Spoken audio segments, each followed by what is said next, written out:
Olá, seja muito bem-vindo a mais um episódio do Vozes do Agro, o podcast do Sistema FAING e Senar que te deixa por dentro sobre tudo o que envolve o setor. Aqui hoje nós vamos conversar sobre desenvolvimento, capacitação, parceria e, claro, também do protagonismo do produtor rural mineiro, porque aqui a gente valoriza que faz o agro acontecer. E para isso nós reunimos três grandes nomes. Daniel Carrara, diretor-geral do Senar, também representando a CNA. Seja muito bem-vindo, Daniel. Que agradeço a oportunidade. Antônio de Salvo, presidente do Sistema FAING Senar. Obrigado por participar aqui conosco. Obrigado a você estar com a gente aqui. E Demetrios Davi da Silva, que é o reitor da Universidade Federal de Viçosa, de onde nós estamos falando direto da Semana do Fazendeiro. Muito obrigada. Obrigado, boa tarde. É um prazer recebê-los aqui por ocasião da 95ª Semana do Fazendeiro da UFV. Bom, três grandes instituições, Sistema FAING Senar, Sistema CNA-Senar, né, em âmbito nacional, e a UFV. Vamos começar falando um pouquinho sobre as principais ações de cada uma dessas instituições que vocês representam, que podem, né, que beneficiam o agro mineiro e brasileiro. Bom, então, primeiro agradecer aqui o convite do nosso reitor Demetrios, e a recepção aqui do nosso presidente Antônio. Dizer que voltar em Viçosa depois de mais de 10 anos é sempre um prazer, traz lembranças fantásticas da nossa formação e principalmente na Semana do Fazendeiro, que é 95ª, é uma semana que institucionalmente representa muito, quer dizer, a consistência do evento desse. Então é um prazer falar de Senar aqui, porque foi aqui na UFV que nasceu a nossa metodologia de formação profissional. O Senar, quando nasceu em 93, a nossa missão era fazer a capacitação da mão de obra do setor rural, dos talentos do setor rural, uma instituição que havia sido pública e estava sendo recriada num modelo privado vinculado à confederação, para atender mais de 30 milhões de pessoas, mais de 5 milhões de propriedades e fazer uma capacitação de uma mão de obra de baixa escolaridade, com baixo acesso à tecnologia e com muito pouca avidez por inovação. Então, nessa época, nós viemos aqui para Viçosa, me lembro muito bem, nosso professor Antônio do Carmo, eu já havia formado há pouquíssimo tempo, e participei da criação do Senar lá em 93, 94, e viemos para cá desenvolver uma metodologia Viçosa como o berço da extensão rural brasileira, essa é a grande chancela da nossa universidade, pensar em como capacitar uma mão de obra que não sabia nem ler nem escrever, porque essa era a realidade da época, a verdade é essa. Tinha muito pouco produtor rural inserido efetivamente no modelo do agronegócio, grande agronegócio, que hoje é o que predomina em termos de geração de riqueza. Então ficamos aqui quase um mês desenvolvendo um modelo de andragogia, aprender a fazer fazendo, muita repetição, pouca carga teórica, pouca sala de aula, e criamos, juntamente com Eliseu Alves e com o ministro Alisson, o modelo do Senar, que é aprender a fazer fazendo. Então, hoje já estamos com isso muito, muito sedimentado, a nossa metodologia, quase 1 milhão de pessoas são capacitadas todos os anos nas nossas administrações regionais, que nós temos uma em cada estado, aqui em Minas Gerais, bem conduzida pelo nosso presidente Toninho, e temos um grupo de quase 7 mil instrutores capacitados em formar pessoas que nem sempre sabem que precisam ser formadas. E essa metodologia saiu daqui, Demetrios, é uma honra, e isso hoje já está consolidado. Depois de um tempo, a gente quis ampliar essa formação profissional e entramos no ensino à distância. Então, hoje a maior plataforma de ensino à distância do setor rural hoje é a do Senar, mais de 900 títulos dentro do Senar Play, a nossa plataforma de capacitação à distância, quase 700 mil matrículas todos os anos. Não satisfeito com isso, nós entramos no ensino formal, precisávamos fazer uma formação mais integral. Então fizemos o ensino técnico, o nosso ETEC, parte disso à distância, mais de 10 mil alunos hoje em formação, e a nossa última missão, que é a assistência técnica e gerencial. Então a metodologia é desenvolvida para transferir tecnologia com avaliação financeira. Isso tudo baseado em projetos, em planejamento, em indicadores, em acompanhamento. E aí, na assistência técnica, mais de 450 mil produtores, mais de 7 mil técnicos em campo, grande parte deles oriunda aqui da nossa universidade, e hoje continua sendo nosso maior limitador. A gente tem espaço para chegar a 1 milhão de produtores, mas não estamos achando técnico. Então a gente precisa dessa interação, e aí estamos aqui também já discutindo essa interação com a universidade, pegar os alunos do final do curso. Me lembro que eu sou oriundo no programa desse, Gilberto Melo, junto com a Nestlé, a gente ia para campo aprender a falar com o produtor rural. E é isso que o Senar está tentando ampliar hoje, e essa parceria com a Universidade Federal de Viçosa com certeza vai nos ajudar a avançar em mais essa missão do Senar. Antônio, agora temos aqui a nível Minas. É isso aí. Esse é o desafio, Daniel, muito bem colocado por você e magnífico reitor.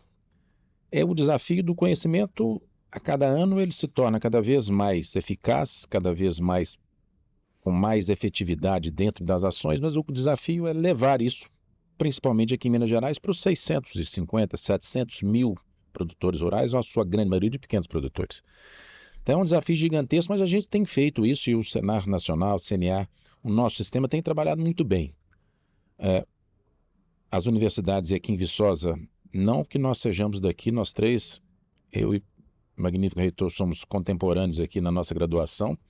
Daniel um pouquinho mais novo do que nós, ou um pouco mais novo do que nós, mas o que é gerado aqui dentro não pode ficar dentro das 4 pilastras, e tampouco dentro dos municípios que circundam a Universidade Federal de Viçosa, que é aqui Viçosa, e os municípios adjacentes. Nós temos um desafio gigante de fazer isso nessa construção desse produtor rural do século XXI. Um produtor que precisa, de alguma forma, ser mais tecnificado, e isso tem acontecido. Isso aconteceu em nível de Brasil muito claramente, da década de 70, 80 para cá, onde deixamos nesse velho jargão de deixamos de ser importadores de alimento para criarmos uma tecnologia própria brasileira, seja ela agricultura, seja ela pecuária. Herdamos materiais de outros países e adaptamos aqui para as nossas condições tropicais, numa agricultura única, de plantio direto, de várias técnicas importantíssimas, e também na parte de pecuária, por exemplo, onde trouxemos o boi da Índia, o capim da África, e fizemos raças de leite, por exemplo, como o Girolando, que hoje é responsável por 80% do leite produzido no Brasil. Enfim, esse desafio continua sendo gigantesco, mas nós precisamos correr uma maratona, e começamos a correr, estamos correndo 5, 6, 7, 10 quilômetros, e vamos chegar ao final. E nesse final, nós vamos dar meia volta e voltar recorrendo o que precisa ser feito para cada vez mais a gente possa atender o nosso produtor rural com o conhecimento gerado pela Universidade Federal de Viçosa e por outras instituições de pesquisa, para que a gente possa dar a esse produtor uma condição digna, não só no conhecimento, no caso aí sim o Senar é o braço fortíssimo disso, o Senar Nacional nos apoiando, o Senar Minas fazendo o seu trabalho, e na parte institucional também mais do que nunca, porque precisamos que esse produtor se sinta protegido por esse sistema. Então esse sistema aqui em Minas Gerais e no Brasil é composto por sindicatos rurais, onde temos uma série de produtores que são filiados aos sindicatos rurais. Aqui em Minas são 402 sindicatos rurais. As 27 federações, aqui em Minas é a FAENGS, Federação da Agricultura e Pecuária do Estado de Minas Gerais, mas temos outras 26 federações capitaneadas pela nossa Confederação da Agricultura e Pecuária do Brasil. Então esse produtor precisa entender que, à medida que ele vai se tornando parte de uma atividade econômica forte, ele precisa institucionalmente de ser bem representado, porque os ataques para os líderes, desde que não sejam líderes religiosos, e mesmo assim também são atacados, quem lidera é atacado por todos os lados. Então nós precisamos ter esse sistema mais do que nunca alinhados para que a gente continue avançando e fazendo com que os municípios mineiros se desenvolvam, o Estado se desenvolva e o Brasil se desenvolva, melhorando o PIB de cada uma das regiões e o PIB do Brasil como um todo, para melhorar a vida da porteira para dentro, mas principalmente de todos os mineiros e brasileiros, com o que gera e brota nos nossos campos a cada ano, cultivado e muito bem cultivado, custa de conhecimento e de suor nas têmporas desses homens e mulheres que trabalham no campo. Então é um prazer estar aqui falando com vocês, e vamos juntos transformar Minas. podem ter certeza que Minas está cada vez melhor. E, reitor, nesse ecossistema a gente tem aí ensino, extensão, formação, né? O FV tem essa contribuição também. Exatamente. E antes de focar nessa questão, eu não poderia deixar de destacar o momento histórico que nós vivenciamos de receber aqui Daniel Carrara, que é o diretor-geral da Senar, do Senar e representando também aqui a Confederação Nacional da Agricultura e Pecuária, ex-aluno de nossa universidade, ao nosso amigo, formamos juntos aqui no FV também, Toninho Salvo, presidente do sistema FAENG-Senar. Então, para nós da UFV, é motivo de grande satisfação recebê-los aqui e poder contar com a parceria institucional de longa data que nós temos entre as respectivas instituições. E como você mencionou, um grande diferencial da nossa universidade é a maneira como ela foi formada. A nossa universidade ela foi idealizada de forma totalmente diferente da maioria das outras instituições de nosso país. Nós tivemos um presidente da República, Arthur da Silva Bernardes, nascido em Viçosa, que quando idealizou a UFV, ele era presidente do Estado de Minas Gerais, em 1922. E depois, quando ele inaugurou a universidade, em 28 de agosto de 1926, ele já tinha se tornado presidente da República Federativa do Brasil. E desde o momento que ele idealizou uma universidade diferente, nos moldes dos chamados Land-Grant Colleges dos Estados Unidos, que trabalhavam com base na indissociabilidade entre ensino, pesquisa e extensão. Então, esse é um grande diferencial. Muitos não sabem, mas a pós-graduação estrito sensu no Brasil foi idealizada no FV. A primeira dissertação de mestrado no Brasil foi defendida em fevereiro de 1961, aqui na Zona da Mata Mineira. Isso em função da forma diferenciada como nós fomos criados. E naquela época, em 1926, nós tínhamos apenas 2 cursos, agricultura, não era agronomia, não, era agricultura e veterinária. Hoje nós temos 76 cursos de graduação em 3 campi, aqui em Viçosa, em Florestal, em Rio Paranaíba, mas é inegável que a nossa expertise continua sendo na área de ciências agrárias. E nesse contexto, eu não poderia deixar de destacar um momento que, para mim, particularmente como reitor, eu considero histórico, quando eu tive recentemente na sede da CNA em Brasília, e 2 questões me marcaram. Primeiro, que logo na entrada eu vi o nome do prédio, que é o nome, Antônio Ernesto Salvo, que é do pai do nosso amigo Toninho Salvo. E segundo, em poder comprovar na prática quantos profissionais da UFV atuam no sistema. Isso é motivo de grande orgulho, porque eu sempre falo que todos aqueles que tiveram a oportunidade de estudar na UFV, eles acabam se tornando embaixadores da nossa universidade quando eles estão atuando no Brasil e mundo afora. Porque eu digo sempre, Daniel, Toninho, só se conhece verdadeiramente a UFV quem tem a oportunidade de estar fisicamente presente aqui. Então, nesse contexto, é uma alegria muito grande recebê-los, que são pessoas de destaque no agro nacional, que é a nossa matriz, e nós, como universidade, ou seja, instituição que tem como principal missão a formação de profissionais para atender as demandas da sociedade e do mercado, nós sentimos muito honrados em tê-los aqui. Quanto à questão que foi mencionada, a Semana do Fazendeiro, que nós realizamos por 95 anos, e destacando que nós completaremos agora, no dia 28 de agosto, 99 anos de existência, e desses 99 anos, somente em 4 anos não realizamos esse evento, que é o maior evento de extensão universitária da América Latina. Isso por si só mostra, um evento que ocorre por 95 anos, mostra a sua pujança. E ele demonstra a diferenciação da nossa instituição. Não adianta produzir conhecimento aqui. Nós temos que, na medida das nossas possibilidades, transferir esse conhecimento para os produtores rurais.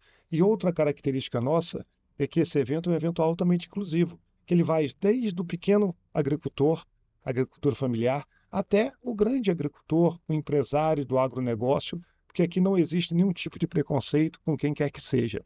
Então, para nós é motivo de grande satisfação recebê-los e discutir um pouquinho sobre a atuação da UFV nesse processo.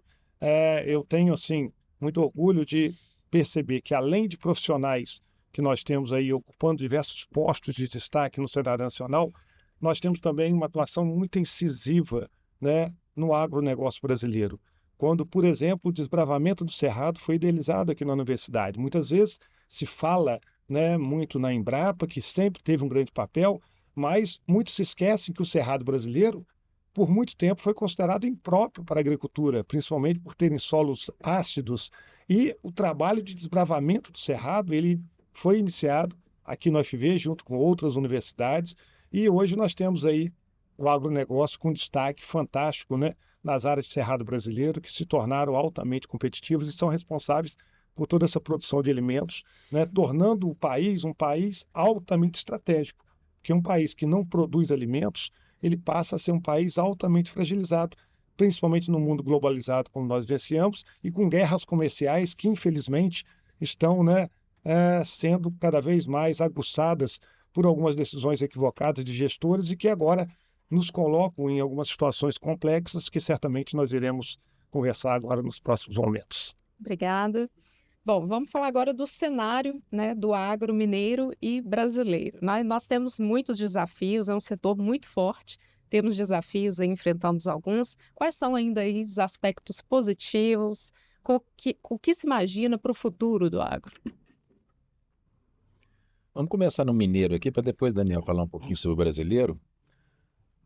O desafio nosso em Minas Gerais é darmos aos nossos produtores uma condição legítima de trabalho. Nós tivemos, e aí, infelizmente, nós vamos ter que dar uma pitada de política. Nós precisamos de ter em Minas Gerais o governo que nos ouça. Isso é fundamental. Então, independente da ideologia do governo que esteja nos comandando, nós precisamos de fazer com que eles escutem o setor produtivo. E aí o grande porta-voz disso é o sistema FAEG-SENAR.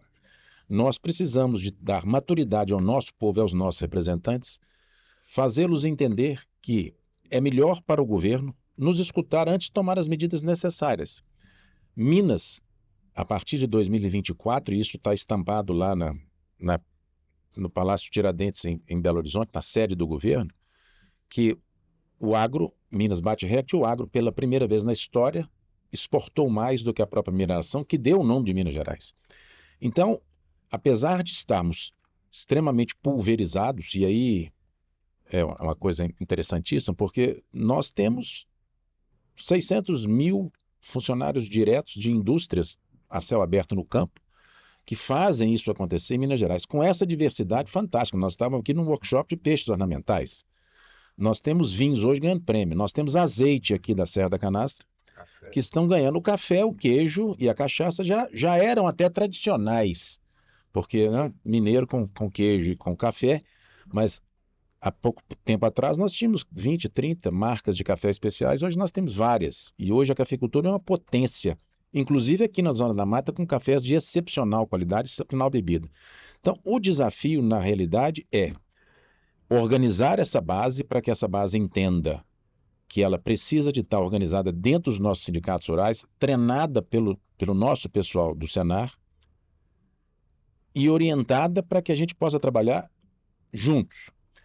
Eu brinco muito com a analogia, nós éramos um time que não entrávamos em campo.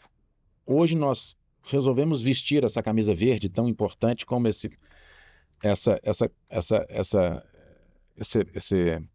promoção que nós estamos fazendo aqui, essa campanha que nós, melhor dizendo, essa campanha que nós estamos fazendo. Agora, mais do que vestirmos a camisa, nós temos que combinar as jogadas para que a gente possa fazer efetivamente gols para esse setor que tanto precisa, mesmo que o produtor rural não saiba. Isso talvez seja o grande desafio. Daniel sabe isso muito bem, porque ele já está na CNE há muito tempo. Muitas vezes a gente tem ações que o produtor não entende por que elas aconteceram ou não aconteceram, mas ele não toma nem conhecimento do que está acontecendo. Então, temos o desafio de organizar esse time, estamos organizando, porque só com bases fortes nós vamos poder passar as mensagens necessárias, levar o conhecimento necessário, continuar escutando o que é gerado aqui para que a gente possa fazer essa extensão, continuar melhorando esse processo de melhoria contínua dentro desse Cerrado, que você falou muito bem, reitor. Cerrado, há pouco tempo atrás, na minha região, era nem dado nem herdado. Então você não queria o Cerrado por nada. E hoje uma fazenda de Cerrado vale muito mais do que as terras de cultura, muitas vezes de topografia pior que a gente tinha aqui na Zona da Mata e também na minha região. Desafio, trabalharmos unidos, consolidar com essa equipe de campo e do campo para que a gente possa avançar e ter um posicionamento institucional, político e de conhecimento compatível com o tamanho da potência dos nossos segmentos. E as nossas entidades estão prontas para fazer isso. Então a gente tem treinado os nossos presidentes de sindicatos, treinado o nosso pessoal para que esse pessoal vá entendendo, e tem muito presidente que ainda está demorando. Temos hoje uma televisão em cada um dos nossos sindicatos com um webcam, com um computador, para que a gente possa conversar, estar junto deles, escutar as demandas, porque da mesmo jeito que a gente pede ao governo para escutar a nós temos que escutar as nossas demandas com essa Minas completamente diferente. Nós temos um Brasil dentro de Minas Gerais, mas eu tenho certeza que estamos avançando e avançando muito. Vamos continuar fazendo esse sistema CNA, federações, sindicatos rurais e os nossos institutos cada vez mais forte. E é um prazer estar aqui mais uma vez, como sempre, na 95ª e ano que vem, nos 100 anos da nossa universidade. Se Deus quiser, nós vamos estar todos juntos aqui e ficar mais do que esse pouco espaço de tempo que nós vamos ficando aqui, Daniel. Você tem esse compromisso, nós vamos vir junto ano que vem. E agora está gravado. Combinado. Só complementando o que o Toninho colocou muito bem, quando a gente passa em frente à cidade administrativa, tem isso em letras garrafais, né, que pela primeira vez na história, né, as exportações do agro superaram a mineração aqui em Minas Gerais. E tem uma outra questão: a mineração, via de regra, não deixa legado, e o agro deixa um legado muito grande, né? Essa é uma questão muito importante. Outra questão: a despeito do agronegócio ser extremamente importante no superávit da balança comercial brasileira, nós ainda podemos avançar em muito. Muito. Nós temos condições edafoclimáticas fantásticas. E o problema não está da porteira para dentro, está da porteira para fora. Essa é a questão. E, por isso, nós temos que trabalhar muito alinhados com os governantes, Sim. para termos políticas de Estado e não políticas de governo. Porque, infelizmente, um problema que nós temos em nosso país, e não é específico agora do atual governo, é a descontinuidade das políticas públicas e a falta de previsibilidade. Porque sem previsibilidade, ninguém consegue fazer investimento. E outra questão também, que é um desafio que nós temos que ter: nós já temos hoje tecnologias suficientes para aumento de produtividade, para ganho de eficiência. Isso nós temos dado provas ano após ano, a despeito de todos os problemas, como que o agro tem superado, né, recordes. Mas eu percebo que ainda temos que avançar em algumas questões, como, por exemplo, aumentar o valor agregado, na medida do possível, reduzir a exportação de produtos, né, não processados e valorizar as nossas exportações, porque outra coisa que me preocupa relativa ao agro: as grandes empresas, né, elas estão retirando os seus centros de P&D, de pesquisa e desenvolvimento do país, e retornando para suas origens. Então, assim, e acaba que o nosso agro, ele se torna, e não deveria ser assim, muito dependente Sim. de insumos processados, como fertilizantes e outros, mas de tecnologias. E isso nós já deveríamos, considerando todo o estágio que nós temos hoje no agronegócio nacional, nós deveríamos ter revertido isso. Por quê? Tecnologias desenvolvidas para as nossas condições são diferentes. E nós poderíamos ter uma vantagem competitiva muito maior, principalmente, né, na agricultura, sul-sul, que é uma condição edafoclimática mais similar. Então, eu considero assim que nós temos ainda muito a avançar, temos uma série de desafios, mas o país nosso é fantástico. Não existe nenhum outro país no mundo com condições tão adequadas para o agro como em nosso país. Como você mencionou, Toninho, o Cerrado brasileiro hoje ele é fantástico, né? Coisa que há 30 anos atrás ninguém imaginaria que pudesse acontecer. Isso é fruto da tecnologia, é fruto, né, da formação de profissionais qualificados que nós temos. E nesse contexto, essa parceria entre universidades, não só a UFV, e o sistema CNA, FAENG, Senar, sindicatos, ela é crucial. E no âmbito da UFV, Daniel, nós temos nos aproximado muito do sistema. Temos um laboratório 4.0 do agro aqui, bancado pelo sistema FAENG-Senar, dentro do Parque Tecnológico. Para você ter uma ideia, hoje nós estamos tendo representantes dos 64 parques tecnológicos do Brasil aqui no UFV, participando de um módulo de capacitação de gestores, né, que é idealizado pela Amprotec, cuja presidente é da nossa universidade. E isso tudo, né, particularmente aqui em Viçosa, que tem o primeiro parque tecnológico de Minas Gerais, o foco do nosso parque tecnológico é biotecnologia voltada para o agro. Então, para nós, é muito importante atuar nesse processo, mas nós temos que trabalhar também antenados com políticas públicas para que nós podemos reverter essa lógica de simplesmente importarmos tecnologia, porque capacidade para gerar tecnologias específicas para nossas condições, nós temos de sobra aqui, mas infelizmente ainda precisamos avançar. Bom, pegando o gancho que o nosso reitor está colocando, nós temos alguns gargalos para o agro continuar se desenvolvendo. O principal dele é a questão da descontinuidade. Nós não temos um planejamento estratégico macro nacional para os próximos 20 anos para o agro brasileiro. Isso seria uma estratégia de governo, né? O nosso agro continua crescendo por 3 motivos básicos. Primeiro, que os produtores rurais são abnegados, em certas situações quase irresponsáveis. Eles não param de produzir. Pode ter chuva, pode ter sol, pode ter Rio Grande do Sul é um exemplo disso. Chuva e sol, Pode ter inundação, pode ter seca, ele sabe fazer isso, ele vai continuar fazendo isso. Então tem esse espírito empreendedor do produtor rural brasileiro, de qualquer tamanho, e a gente não divide se ele é pequeno ou se ele é grande, ele pode ser pequeno e ter uma renda muito grande. Então eu acho que o produtor está produzindo ali para ter retorno. É por isso que nossa instituição é uma instituição privada, que atende o produtor rural. O produtor rural quer rentabilidade, ele quer ganhar dinheiro, né? Então, ele é um abnegado. Isso é a primeira coisa. A segunda coisa é que as condições climáticas do nosso país, as nossas dimensões, elas são incomparáveis com nenhum outro país do mundo, né? Então, não tem como comparar a indústria do mundo com a indústria chinesa, né? A China tem 250 milhões de doutores, a maior parte deles vinculados à indústria mecatrônica.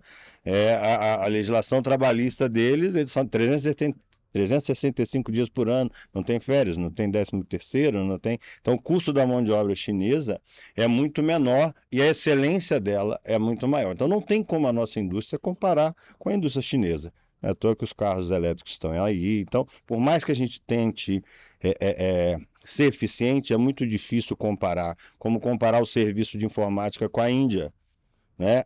Não tem como comparar as condições de produção de alimentos do nosso país com nenhum outro país do mundo. Então nós temos essa vantagem. A gente não tem neve, a gente tem estações relativamente bem definidas, tem um relevo na maior parte do Brasil que atende, né? Então, ou seja, é difícil competir conosco.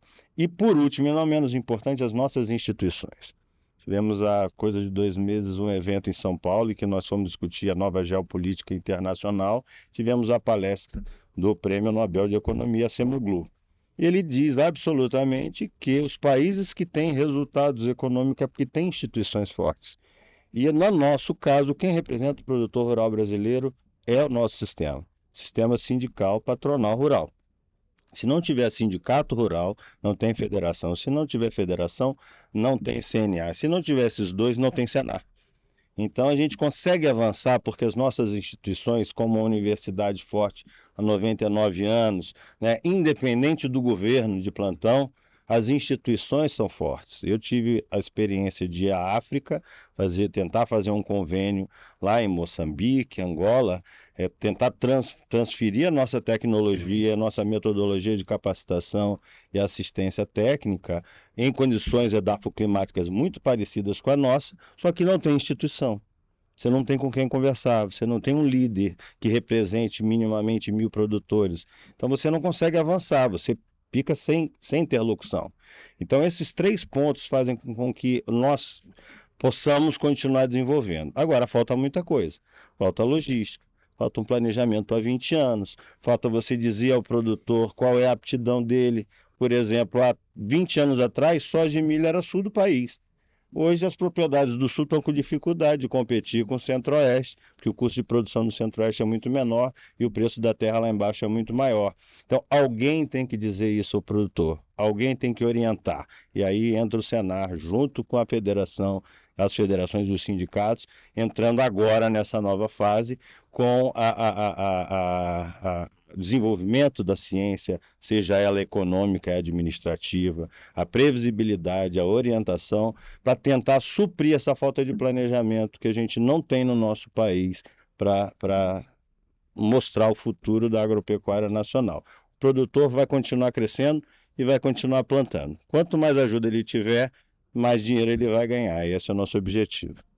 Bom, o agro, ele é um motor, né, da economia. Em pesquisa recente, inclusive, foi destacado que o agro mineiro é muito bem visto, né, pelos mineiros aqui, né? Temos avanços, temos desafios, e da agora para frente, né? De que forma vocês acreditam que as instituições de vocês podem levar esse agro ainda mais a essa evolução crescente? Já que você tocou na pesquisa, fizemos uma pesquisa recente, já é a segunda para a gente ver o que evoluímos, e os mineiros entendem que a atividade econômica mais importante, aqui em primeiro lugar com 43% dos entrevistados em Minas Gerais como um todo, não é produtor rural, entendam bem quem está nos ouvindo, é, é o retrato de Minas Gerais inteiro. O primeiro lugar é a agropecuária com 43%, segundo lugar com a mineração com 22%.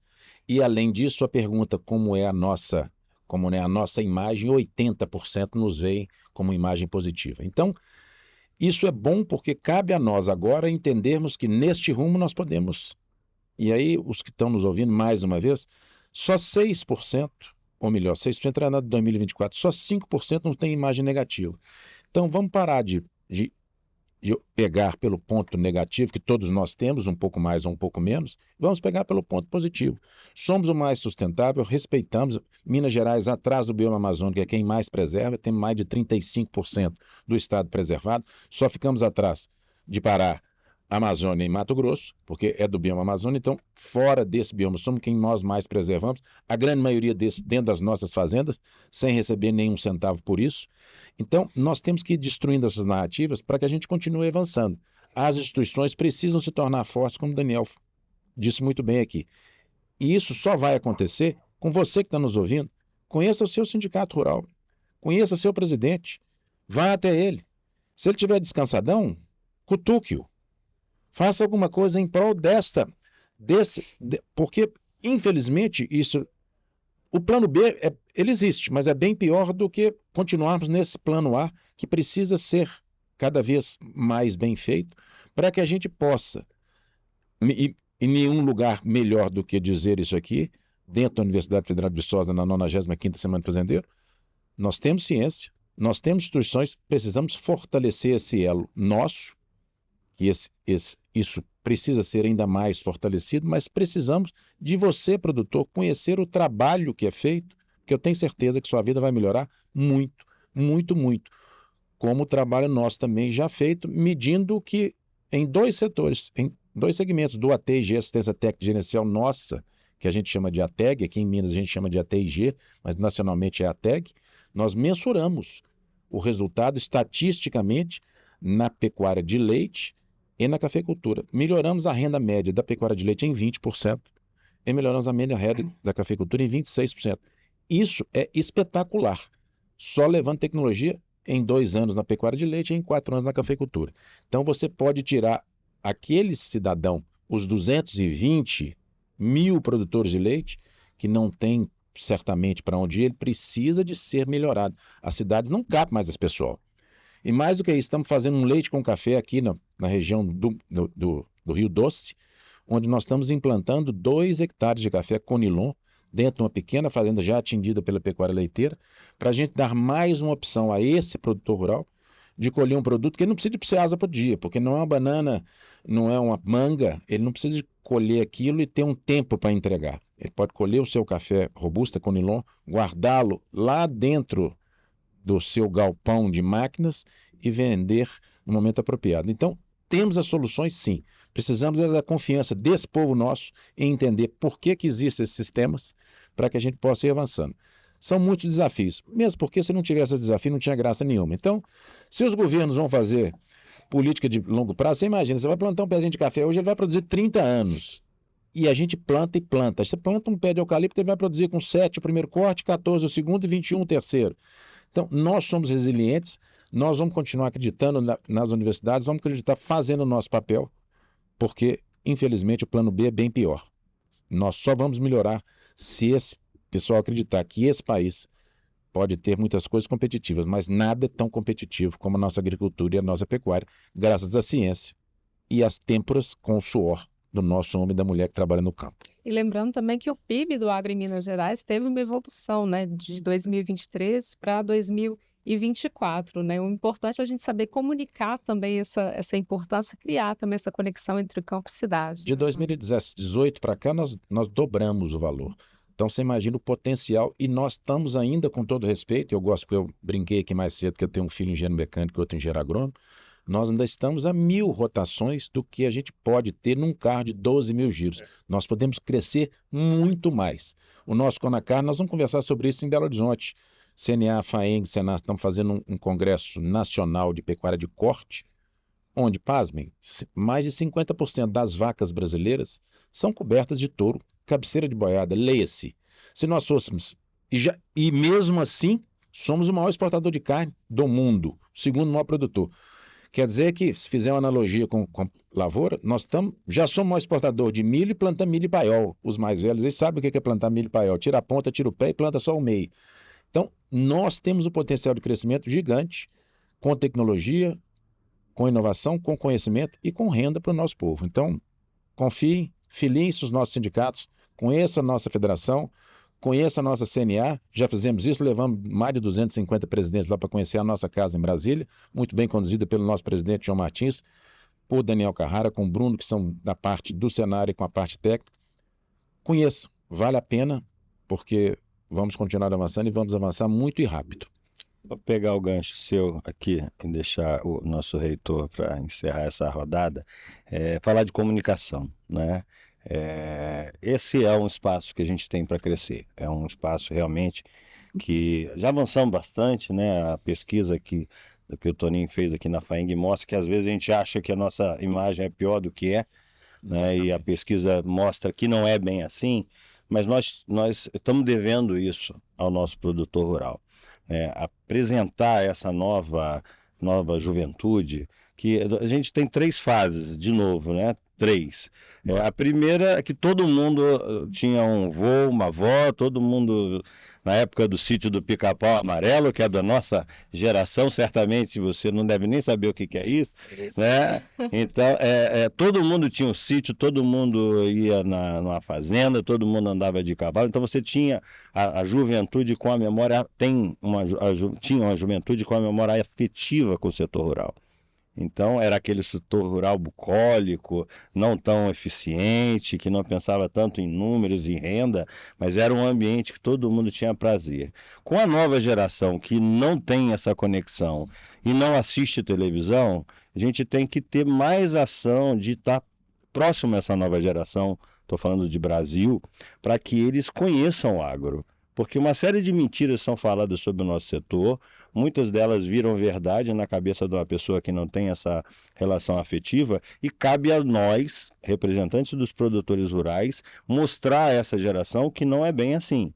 Porque o Brasil deveria ser orgulho, o agro brasileiro, para toda a população brasileira, de todas as faixas etárias e de todas as classes econômicas, o que não é uma verdade, porque a gente acaba ficando muito envolvido em produzir, em ser resiliente, em resolver nossos problemas lá, entregar um ovo que por um mês aumentou de preço e virou a confusão nacional, porque nós não tivemos competência de comunicar por que isso aconteceu, né?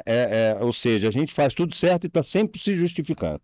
Essa é a verdade. Então a gente está realmente devendo ao setor e temos avançado muito, fizemos uma campanha muito grande em 2023, repetimos ela em 2024, agora 2025 a gente está mudando um pouco o nosso conceito de comunicação, trabalhando com influências, com redes sociais, com canais que a juventude ouve, porque a juventude não vê mais televisão, não ouve rádio, então você tem que chegar através dos algoritmos e de toda uma estratégia de comunicação que não é da nossa geração, para falar com esse jovem e mostrar para ele a verdade sobre o agro, de todos os aspectos, desde a uva até a soja.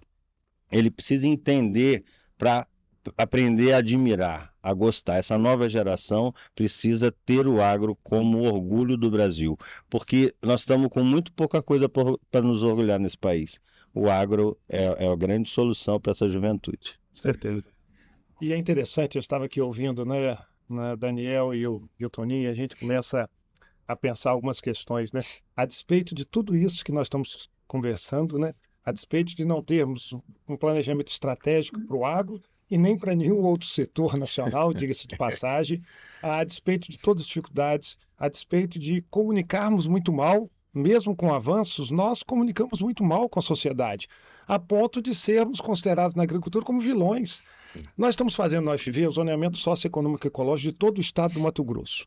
E, em função disso, nós tivemos algumas missões ao Nebraska, que tem uma agricultura irrigada muito avançada, secretários de Estado foram, produtores rurais, e foi interessante que nós visitamos 2 áreas experimentais de produtores ditos pequenos produtores, um de 500 hectares e outro de 1.000 hectares, que lá são pequenos produtores.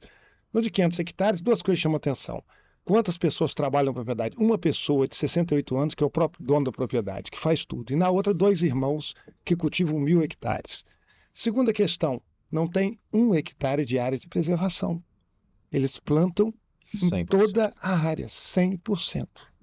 E depois nós que degradamos o meio ambiente. É lógico que existem exceções, e nós temos que deixar claro que nós podemos avançar muito ainda no agro sem desmatar nenhum hectare novo de áreas com vegetação nativa. Né? Só de pastagens degradadas que nós temos no nosso país, Irrigação, nós poderíamos avançar absurdamente, desde que se tivesse um planejamento um pouco mais adequado. Outra questão que chama a atenção, na fala tanto do Toninho quanto do Daniel, eu acho que é muito importante todos terem essa noção que nós, dirigentes, passamos, mas as instituições ficam. Eu acho que essa que é uma grande mensagem, ou seja, a solidez do sistema CNA, FAENG, Senar, sindicatos, a solidez das universidades públicas, porque aí eu vou à sua pergunta em relação a como nós podemos fazer para tentar intervir nesse processo. No âmbito das universidades, não falo apenas da UFV, mas lógico que eu tenho um pouco mais de propriedade para falar da UFV. Primeiro, na nossa missão principal, que é a formação de profissionais, em todos os níveis. Né? Eu acho que, como o Daniel mencionou no início, em função de todo esse avanço do agro, a despeito de todos os problemas, nós temos uma carência muito grande de profissionais qualificados. E um tempo atrás eu estava lendo um material e foi colocado como se fosse uma charge, mencionando assim, no passado, os pais falavam como para os filhos: meu filho, estude, porque senão você vai ficar na roça, no campo. Hoje é o contrário, meu filho, estude, porque senão você não vai ficar no campo, né? Porque nós vivemos a era do conhecimento e temos que aproveitar isso. E nada melhor do que uma parceria com as universidades, como nós temos, para formar profissionais cada vez mais qualificados e adaptados à nova realidade que se apresenta. Uma outra questão que também é a missão da universidade é pesquisa. Apesar de não sermos uma instituição de pesquisa como a Embrapa, não sermos uma instituição de extensão como a Emater, não sermos uma instituição de inovação como a Embrapi, Empresa Brasileira de Pesquisa e Inovação Industrial, nós somos uma instituição de ensino, mas que também faz pesquisa, também faz extensão e também faz inovação. E na pesquisa, eu dou só um exemplo, porque nós comunicamos muito mal. As universidades comunicam muito mal com a sociedade. Tanto que, infelizmente, muitos acham que as universidades, em sua maioria, são locais de baderna, né? E eu sempre convido a todos para virem aqui no UFV, né? Que é uma universidade que fica aberta, como a americana chama, 24/7, ou seja, 24 horas por dia, 7 dias por semana, para a comunidade, e pode percorrer essa universidade, vocês não encontram uma pichação, uma depredação, uma degradação do patrimônio público. Então, não é assim. Por isso que eu faço um trabalho muito grande para trazer autoridades em nível estadual e federal aqui no UFV, que só se conhece o UFV quando se tem a oportunidade de estar presencialmente aqui em nossa universidade. Mas aí o que eu digo em relação à pesquisa? Que muitos não sabem. Nós temos uma rede de cooperação entre 10 universidades federais, que é chamada RIDESA, que é uma rede de cooperação para desenvolvimento do setor sucroenergético, que é responsável por 70% da área plantada de cana-de-açúcar no Brasil. E as pessoas não sabem que a variedade de cana-de-açúcar mais plantada no Brasil é do UFV. 25% de toda a área plantada no Brasil é de uma variedade produzida pelo UFV. Vocês imaginam o que é isso em termos de repercussão econômica? Num produto que tem um caráter altamente estratégico, principalmente aí, considerando que é um biocombustível. Então, mostra a importância das pesquisas realizadas a despeito de não sermos uma instituição de pesquisa, somos uma instituição de ensino.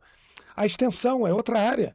Um evento como esse, onde nós temos milhares de produtores rurais aqui, só de mulheres rurais, nós teremos 1.600 mulheres rurais participando aqui da Semana do Fazendeiro, 358 cursos em todas as áreas do conhecimento para todos os produtores do Brasil. Então, é uma forma de tentarmos não transferir, mas compartilhar as informações, porque muitos produtores que chegam aqui têm muito também a nos ensinar. Né? Nós não podemos ter ilusão de que somos donos da verdade, que somos donos do conhecimento, mas é uma oportunidade de troca de experiências entre produtores que vêm aqui por uma semana, ficam imersos aqui na universidade. Toda a nossa universidade para completamente para se dedicar exclusivamente à 95ª Semana do Fazendeiro.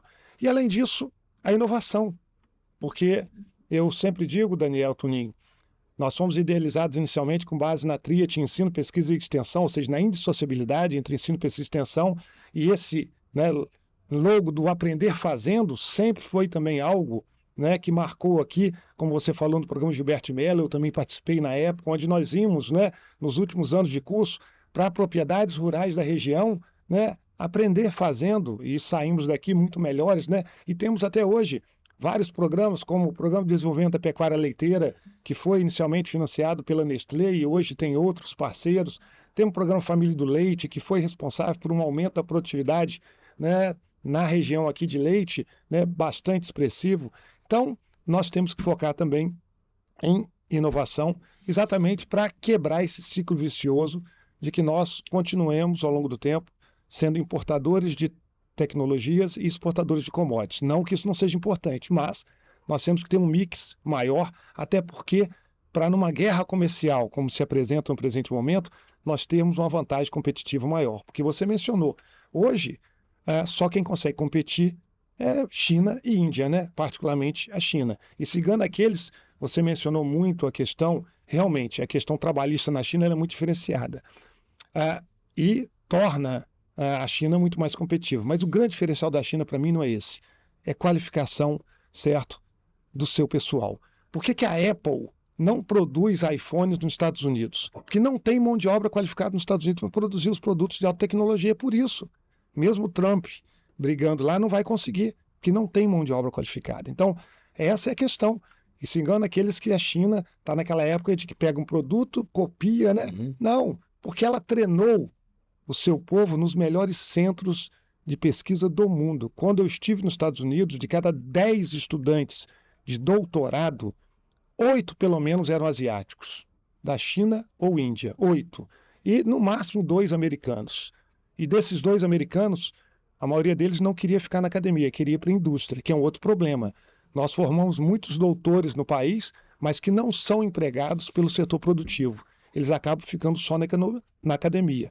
E não é a academia que faz inovação, a inovação é feita no setor produtivo, né, no setor empresarial. Então são algumas questões que nós podemos tentar ajudar, né, trabalhando em parceria, e eu não poderia deixar de destacar, num evento como esse que nós estamos fazendo aqui, que é um evento de uma expressão muito grande internacional, os 2 principais parceiros que nós temos sempre foram e continuarão sendo a CNA e o Sistema FAENG-Senar. Particularmente o Sistema FAENG-Senar, e eu agradeço muito ao Tuninho, todos os anos está presente aqui, desde o momento em que ele assumiu a direção do sistema, e é o maior, inclusive, financiador e o maior disponibilizador de instrutores para que nós tenhamos aí cursos, né, muito adequados e apropriados à realidade do produtor rural, porque o sistema tem uma noção de realidade muito maior do que a nossa no âmbito da universidade. Então, o sistema acaba fomentando, inclusive, quais são as áreas que merecem uma atenção especial por parte das nossas instituições. Outra questão também, Daniel, que nós tivemos que nos adequar muito ao longo do tempo, porque o agro evoluiu demais. E não faz sentido hoje, dentre os 358 cursos que nós estamos ministrando, que os produtores não vejam as ações que estão na fronteira do conhecimento. Eles não podem chegar aqui e se deparar com tecnologias obsoletas. Eles têm que se deparar com tecnologias de ponta para que eles possam, inclusive, interferir na sua realidade local. Bom, pessoal, nós vamos aqui encaminhando para o final. Queria agradecer muitíssimo a participação dos senhores, né? Daniel Carrara, diretor-geral do Senar, Antônio Salvo, presidente do Sistema FAENG-Senar, Demétrios Davi da Silva, que é o reitor da Universidade Federal de Viçosa. Temos mais alguns minutinhos para alguma consideração? Vocês gostariam? Agradecer, né, o convite do Demétrios e o apoio do Toninho, voltar na UFV. 5 anos aqui, eu tenho um filho que está estudando fora e eu tenho 3 irmãos, todos eles estudaram na casa da mamãe, né? E eu acho que vir a Viçosa e ter convivido com pessoas do Brasil inteiro e ter que aprender a se virar aqui no interior do país, eu acho que essa dicotomia de ser evolução e estar no interior faz toda a diferença para a qualidade de Viçosa. fez toda a diferença na minha formação. Então, se hoje eu sou diretor do Senar, com muito orgulho, se hoje eu colaboro com a CNA, se hoje eu tenho grandes amigos como presidente das maiores federações, as maiores lideranças do Brasil, eu devo à UFV e agradeço, Demetrios, você me convocar, porque Brasília é uma máquina de moer carne. Se a gente ficar naquela máquina, a gente não sai de lá nunca. Então, a sua convocação fez com que eu viesse aqui. É um prazer imenso voltar aqui a Viçosa e a UFV. E você, Daniel, você, Demetrios, eu quero especialmente aqui, Daniel, obrigado pela Carreta Agro pelo Brasil, disponibilizar, a gente sabe das dificuldades, o tanto de gente pedindo você liberar a carreta para estar aqui, para a gente fazer, por exemplo, esse podcast com a fila de pessoas que estão aqui para conhecer um pouco mais. É isso que nós temos que fazer, vamos continuar trabalhando juntos, meu reitor, meu superintendente, vamos juntos, que a gente tem um árduo trabalho pela frente, mas nós vamos avançando e avançando a cada momento. Obrigado a todos que nos ouviram, prazer estar com vocês aqui, conversando esse papo inteligente que a gente sempre enriquece de conhecimento, e vamos continuar, continuo contando sempre com o nosso sistema, meu reitor, e continuo contando sempre com a sua.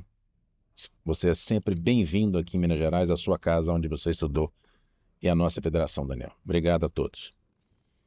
A minha palavra é só de agradecimento. Agradecimento ao Daniel, diretor-geral do Senar, pela oportunidade de retornar à sua casa, que é a UFV.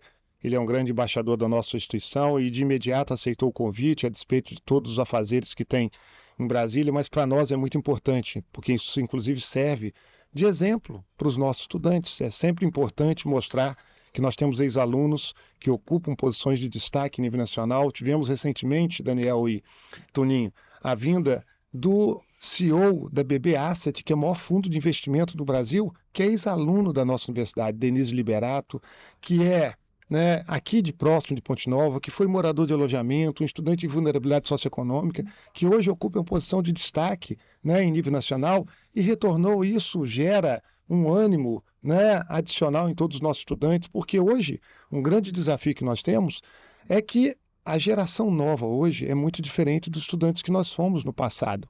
E muitos estudantes hoje, ao terminar o ensino médio, não sonham mais em fazer um curso superior. E isso pode custar muito caro para o país num segundo momento.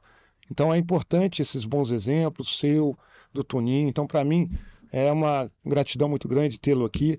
Toninho é um amigo de longa data, como eu falo, é o maior parceiro que nós temos aqui na organização da Semana do Fazendeiro, que é um evento que, quando a gente participa, a gente fica até imaginando como que a gente consegue fazê-lo, porque ele se tornou muito grande perante a nossa missão institucional, mas a gente faz com a maior boa vontade, sabendo da responsabilidade que nós temos, não somente com a região, mas também com o nosso país. Então, é um agradecimento, muito obrigado pela disponibilização da Carreta Agro pelo Brasil, e já faço a solicitação que no nosso centenário, no próximo ano, ela esteja aqui novamente, assim como vocês, participando de um momento histórico, onde nós vamos reprojetar a nossa instituição por mais 100 anos em prol do nosso país. Muito obrigado. Então, mais uma vez, muitíssimo obrigado aos três por terem participado deste episódio do Vozes do Agro, que está sendo apresentado aqui direto da Carreta Agro pelo Brasil, que é um veículo com várias possibilidades que percorre aí o interior do Brasil para mostrar à sociedade em geral um pouco mais sobre o agro brasileiro. Muito obrigada, então, pela participação. Continue acompanhando a gente no Vozes do Agro. Compartilhe esse episódio em que a gente conversou sobre o avanço do agro mineiro e brasileiro, que é resultado de uma grande engrenagem, e a importância das parcerias e da união do setor para que essa evolução siga adiante. Continue com a gente, compartilhe este episódio e aproveite para nos seguir nas redes sociais, @Sistema Faeng. Até a próxima!